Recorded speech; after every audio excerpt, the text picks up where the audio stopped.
nouvelle vidéo. Aujourd'hui, vous l'avez vu, ça va être un update lecture. Oui, ma frange n'est pas là aujourd'hui parce qu'elle n'avait pas envie de se mettre correctement ce matin et que j'avais pas envie de me battre avec elle. Donc c'est pas grave, elle est pas là, on fera sans elle pour aujourd'hui et pour les 3 prochaines vidéos pour vous parce que j'ai pas réussi à m'organiser autrement. J'ai 4 vidéos à tourner aujourd'hui, donc je vais tourner ces 4 vidéos aujourd'hui. Donc vous aurez ce cadrage, ces vêtements et cette coiffure pour 4 vidéos, c'est pas très grave. Et donc là, pour cette fois-ci, enfin cette vidéo-là, ça sera un update lecture. Pour tout vous avouer, je ne sais plus si je vous les ai montrés dans des pales ces livres-là ou pas. Pour 3 d'entre eux, c'est sûr que non. Le 4e peut-être, franchement, je sais plus. C'est des livres que j'ai lus fin août. Ouais, je sais, je suis hyper à la bourre sur les updates lecture, comme d'hab en fait. Enfin, je vois pourquoi ça changerait, j'arrive pas à rattraper mon retard, c'est pas bien grave. Donc, c'est des livres que j'ai lus fin août. On est fin octobre, c'est pas grave. Bref, on y va. Le premier du jour, c'est Fleur captive de V.C. Andrews. Celui-ci, vous l'avez jamais vu du tout sur la chaîne. C'est une de mes amies qui me l'a prêté. En fait, elle a le coffret de France Loisirs là, donc elle m'a prêté les 4 ou 5, je sais même plus, tomes d'un coup. Mais clairement, je les lirai pas tous parce que j'ai abandonné celui-ci. Elle est dégoûtée, mais c'est en partie de sa faute. En fait, on va suivre 3 enfants. Ça fait un moment que je l'ai lu. Hein. On va suivre 3 enfants qui, pour une question d'héritage et suite à un événement assez dramatique qui leur arrive à eux et à leur famille de manière générale, ils vont se retrouver chez leurs grands-parents, sauf que c'est pas des grands-parents très aimants et très sympathiques. Voilà, on est dans une famille très compliquée avec des secrets de famille et des trucs comme ça, et on va suivre ces 3 enfants-là. Mon résumé à moi est volontairement flou parce que ce qui a fait que j'ai abandonné le livre, c'est que mon amie m'en a tellement parlé, elle a tellement adoré qu'elle n'a pas arrêté de m'en parler, qu'au final, je connais presque tout ce qui se passe dans ce tome-là. Et donc, du coup, je m'ennuie. Je me fais chier. J'ai lu 100 pages, un truc comme ça, 95 pages. Et ça me saoule parce que tout ce qui se passe, elle me l'a raconté et j'ai aucune surprise. Je sais ce qui va arriver, je sais ce qui se passe, je sais ce qui va leur arriver en fait. Donc, pendant ces 90 pages-là, eux, ils sont en mode, bon, ça va bien se passer, ça va être cool, on va là-bas, on verra bien. Alors que moi, je sais ce qui va arriver. Et ça me saoule en fait de les voir imaginer ce qui va arriver alors que je sais que... Enfin, il n'y a aucun suspense pour moi. En plus de ça, on va être dans un huis clos dans cette maison de leurs grands-parents. J'aime pas les huis clos. On a des secrets de famille. J'aime pas les secrets de famille. Et voilà. Enfin, c'est bien écrit, ça se lit bien. C'est aussi pour ça que j'ai été entre guillemets aussi loin. Mais ça m'intéresse pas. Alors vous me direz, mais pourquoi tu l'as lu? Parce que ma pote n'arrêtait pas de me casser les bonbons avec ce livre. Donc je lui ai dit, vas-y, file-le-moi. J'essaye, comme ça, ça marchera ou ça marchera pas, mais en gros, je suis débarrassée, elle va arrêter de me saouler avec cette saga. Elle adore cette saga, vraiment. Moi, c'est pas mon cas, hein, c'est pas mon cas du tout. Je savais qu'il y aurait peu de chances que j'aime, mais je me suis dit, elle aime tellement, peut-être ça va le faire. Huis clos plus secret de famille plus, elle m'a déjà raconté les 3 quarts des trucs qui se passent dans ce livre. Moi, je peux pas lire, donc je lis pas. Voilà, je suis un peu deg et elle est elle-même dégoûtée parce que c'est en partie de sa faute, comme je le disais. Si elle ne m'avait pas donné autant de détails, peut-être que le mystère qu'il y a au début, j'aurais eu envie d'aller plus loin. Mais là, je sais en fait, donc ça n'a pas d'intérêt. Du coup, j'ai pas lu quoi. Enfin, bref, voilà. Et j'ai quand même écouté une chanson, donc Catch de Brett You, que je n'écouterai plus jamais de ma vie puisque je ne continuerai pas la saga. Au passage, c'est une vieille saga, hein. Ça c'est une réédition de chez France Loisirs qu'elle avait acheté. Parce qu'elle a les vieilles éditions aussi. Mais voilà, c'est une très vieille saga. L'autrice, pour vous donner un ordre d'idée, est née en 1923 et ces livres sont sortis pour la première fois en 1979. C'est hyper vieux, vous me direz. Il y a des livres plus vieux, mais vu le livre là actuellement qu'on voit, que vous voyez à l'écran, on pourrait se dire que c'est une saga récente et pas du tout. Ça date des années fin 70, début 80. Donc voilà. Le suivant, c'est Le Crime de l'Orient Express de Agatha Christie. Et je suis désolée de le dire, je suis désolée pour tous les fans, mais moi j'ai pas aimé ce livre. C'est l'une des plus grosses déceptions de mon année complète jusqu'à présent. En fait, j'en viens à me demander comment ça peut être l'un des plus connus, si ce n'est le plus connu de l'autrice, parce que franchement, pour moi, c'est et de loin pas du tout le mieux. Hein. Voilà. Donc on est dans un Hercule Poirot, on va suivre t'es con Audrey ou quoi, qui prend l'Orient Express et qui va enquêter. En fait, au cours de ce voyage en train, il va y avoir en fait, on va retrouver quelqu'un de mort dans un wagon. Et comme il est là, on va lui dire la police n'est pas prête d'arriver, est-ce que tu peux enquêter? Comme ça, on va découvrir et tout. Et on va suivre ça. Sauf que ça arrive assez tardivement dans le livre. Le début, j'ai trouvé le début, je suis désolée, mais extrêmement brouillon. En fait, au début, on a toute une liste de personnages qu'on rencontre. Alors, personnages qui vont être importants pour la suite, c'est pas le souci, mais le problème, c'est que je dirais en 30 pages, on rencontre entre 15 et 20 personnages. c'est juste énorme, on a à peine le temps de savoir qui c'est, d'où ça sort, qu'est-ce qu'il fait, c'est que ce bazar, que hop, on est passé au suivant, et au suivant, et au suivant, et au suivant.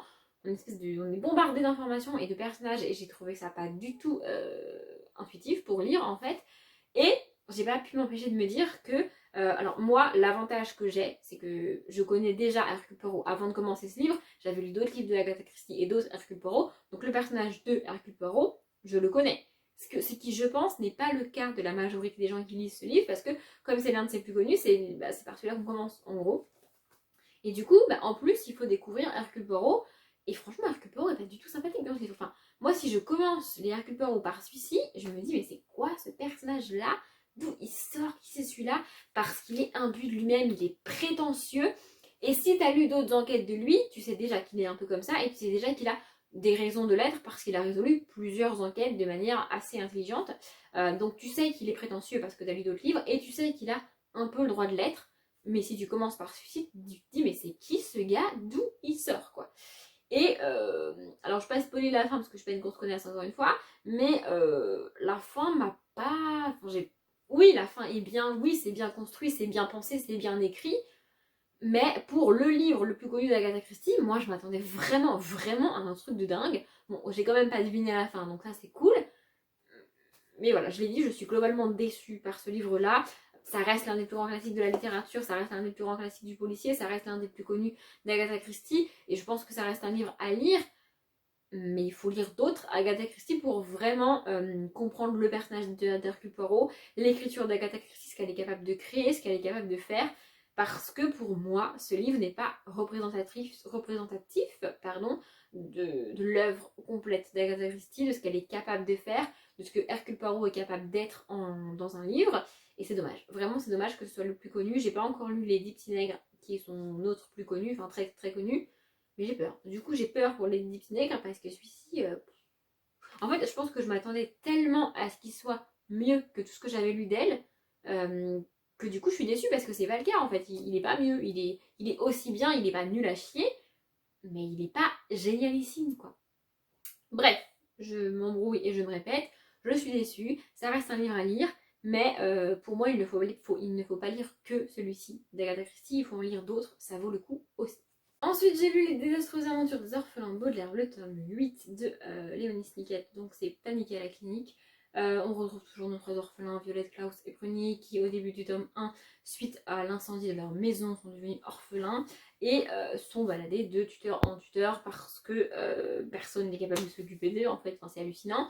Et en plus de ça, ils sont poursuivis par un espèce de gros méchant dégueulasse, absolument détestable, qui en gros en veut à leur fortune parce que leurs parents étaient riches, et qu'une fois que Violette, la plus âgée, sera majeure, ils auront accès à cette fortune, et donc le méchant il est intéressé juste par ça, hein. Les enfants ils s'en battent les couilles, pardon pour le gros mot, et donc on va suivre leurs aventures. J'ai bien aimé ce tome là. En gros le message du tome c'est faire quelque chose de mal pour des bonnes raisons, ça arrive et ça peut arriver à n'importe qui. Et malheureusement, on ne peut pas y faire grand chose. Et c'est pas forcément positif de faire quelque chose de mal, même si tu as des bonnes intentions et que c'est pour, au final, avoir de bons résultats. C'est pas forcément cool, mais ça s'appelle la vie et ça peut arriver. J'ai bien aimé ce message-là. Dans ce tome-là, on en apprend également un peu plus, enfin, j'ai envie de dire, sur l'incendie, leurs parents, ce qui s'est passé. Parce que jusqu'ici, on n'a pas d'infos, quoi. On sait juste que la maison, elle a brûlé, qu'ils sont morts. Mais personne n'a pris la peine de dire aux enfants ou de nous dire à nous pourquoi ça avait brûlé, comment ça avait brûlé, voilà, on sait pas. On n'en sait pas plus que ça. Et là, dans ce tome-ci, on en apprend plus. Donc j'ai trouvé ça cool. J'aime de plus en plus les tomes. C'est toujours pas une saga jeunesse que j'adore, que je surkiffe et que je trouve qu'il faut absolument lire.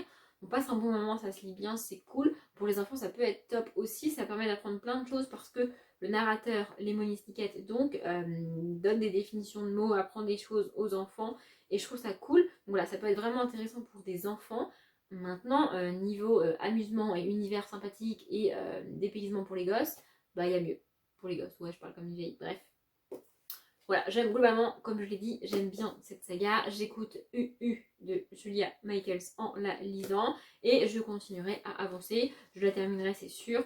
Il me reste les tomes 9, 10, 11, 12, 13, donc j'ai encore de la marge. Et on va terminer avec une autre grosse déception, une étude en rouge, donc le premier livre de Sherlock Holmes, enfin de la saga Sherlock Holmes écrit par Arthur Conan Doyle.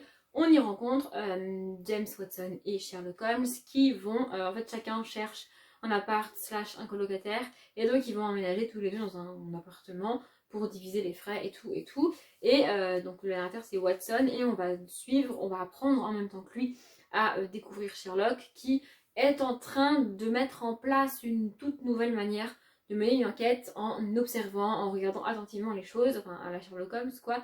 L'avantage que j'ai moi et que je pense que les lecteurs ont de nos jours quand ils commencent Sherlock Holmes, c'est qu'ils connaissent déjà Sherlock Holmes. Du coup, c'est pas vraiment une découverte. Je dis l'avantage, mais ça peut être aussi un inconvénient vu que bah, du coup on connaît déjà le truc. Donc c'est un peu, voilà, c'est pas une découverte.